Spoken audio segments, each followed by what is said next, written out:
the receptionist, and I just thought I was so important, you know, pulling those plugs and yeah, and plug-ins, getting people calling from New York and all those things. Yeah. That was fun for me, and meeting the people coming in, and then in the evening we are all encouraged to get another job. So I got a job at the Kresge 5 and 10 cent store. Oh my goodness! Look Yeah, at that. yeah. I know. And so we did what we could. It was very patriotic. Everybody bought war bonds. In school we were encouraged to buy stamps, 10-cent stamps. We all saved metal and pans, pots and pans. 10-cent stamps, like for war saving stamps. Saving stamps, and yeah. savings bonds, right? Oh, we could afford. We were lucky. We could afford 10 cents a week. And so we bought every week. We'd buy a 10-cent stamp. Oh my goodness! And put them in a little book until you got enough for a war bond. Well, I had a deduction from my check to go to savings bonds, which I cashed in later to have my wedding. We all did that, and we saved rubber and pots and pans were donated, metal, all kinds of things that we donated, and. We had books, ration books, and stamps were in it. And those stamps were exchanged for sugar, meat, tires, gas, shoes. All kinds of commodities. Yes. I remember. Mother had a victory garden. Oh yes. And all those things with no complaints. Yeah. You know, we just all made out. And then we stood in long lines for stockings, for our stockings. Nylons. So, yes. Because there was no silk. No, there was no silk. Had to go to make parachutes. So nylon came out, and we were standing in long lines. But we couldn't always get stockings. They wouldn't even have it. So we started to paint our legs. It was with a liquid gel in a bottle, and we painted our legs.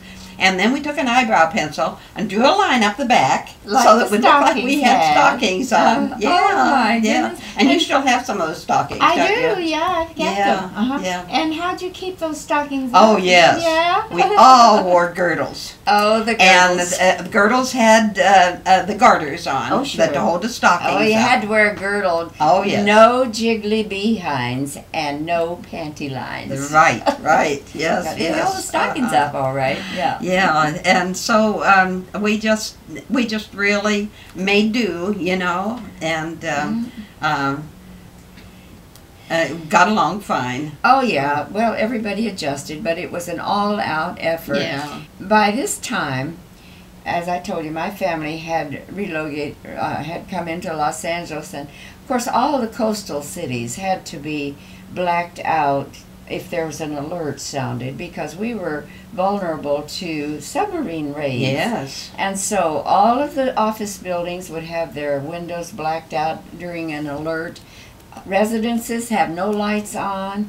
Even the automobiles had to drape their headlights. Street lights were totally black. Yes. So it was an all-out effort to protect the cities and the populace, of course.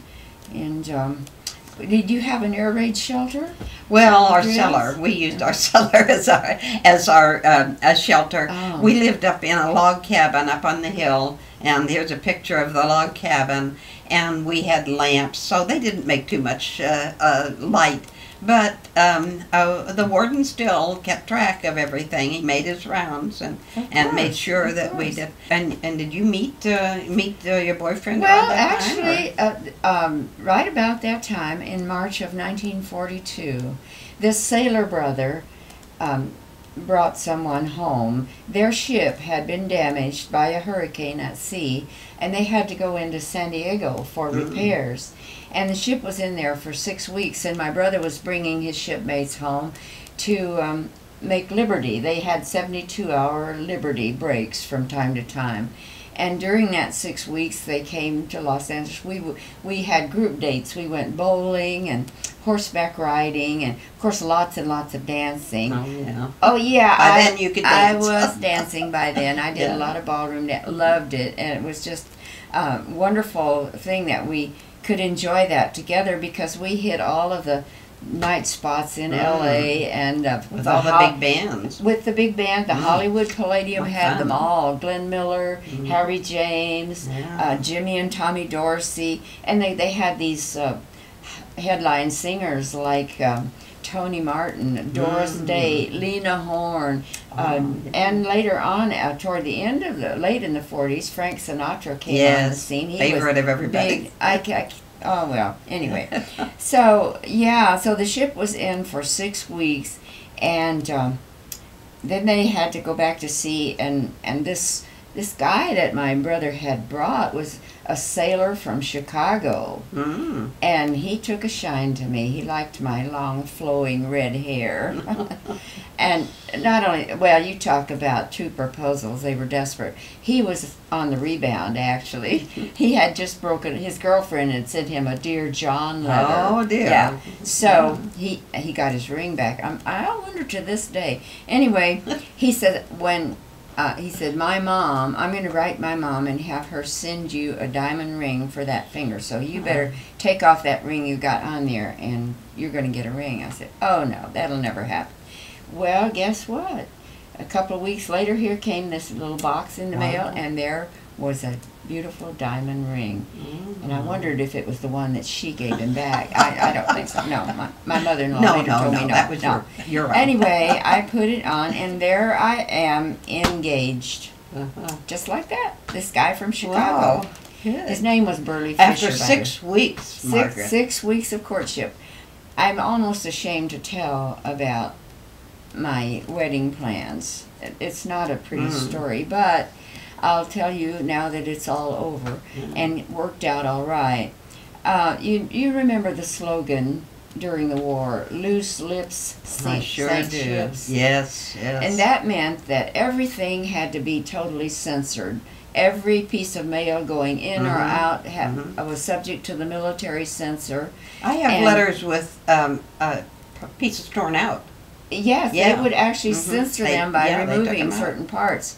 Well, I got a letter from this sailor saying the ship is coming into Alameda on the weekend of the 16th. Plan the wedding. Well, it was shocking, but nevertheless I did it, and I turned in, and my roommates were helping me. I had the wedding invitations printed for the 16th of June. And my roommates gave me a shower. Well, a few days later came another letter. Change everything. The ship's coming in the 9th of June. And I'm thinking, censorship? But nevertheless, we marked through the date on the invitation, wrote in with a pen, June the 9th for the wedding. The ship came in. We got married. We even got a 3-day honeymoon. But he had, and I thought, what happened? He had stolen the censor's stamp and had censored his own letters aboard ship. He could have been put in the brig for the rest of his life. That was a court offense meriting a court-martial. But they let us have the wedding and the honeymoon, but immediately upon going back aboard ship to go out to sea, he was clapped into the brig and stripped of his rank all the way back down to seaman first class. Oh, that must have been hard. He could have been court-martialed.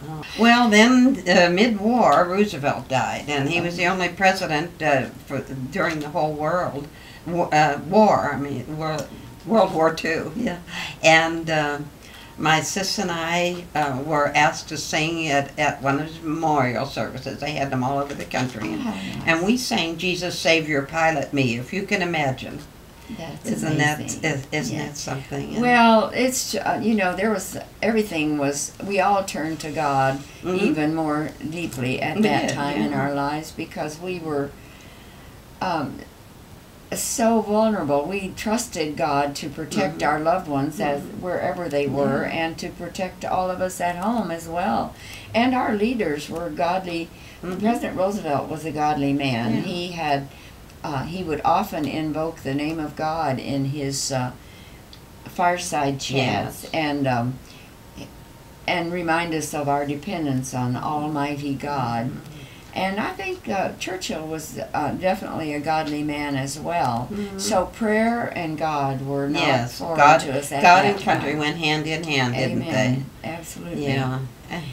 Well, then by that time the war was over. Yeah, yeah. And Pretty soon. now that we had, of course, VE Day occurred first. VE Day being Victory in Europe. We Yes. had two theaters of war: the war in Europe and the war in the Japan. South Pacific. Yeah. And the European War ended first, the surrender of Germany. And was there a big celebration Oh going on boy, everywhere? we huh? really celebrated. I walked 4 miles to get into the town so that I could be with people. Everybody was out in the streets. Confetti flew down, streamers. It was just amazing. We just all went around and hugged each other, and we were just so excited.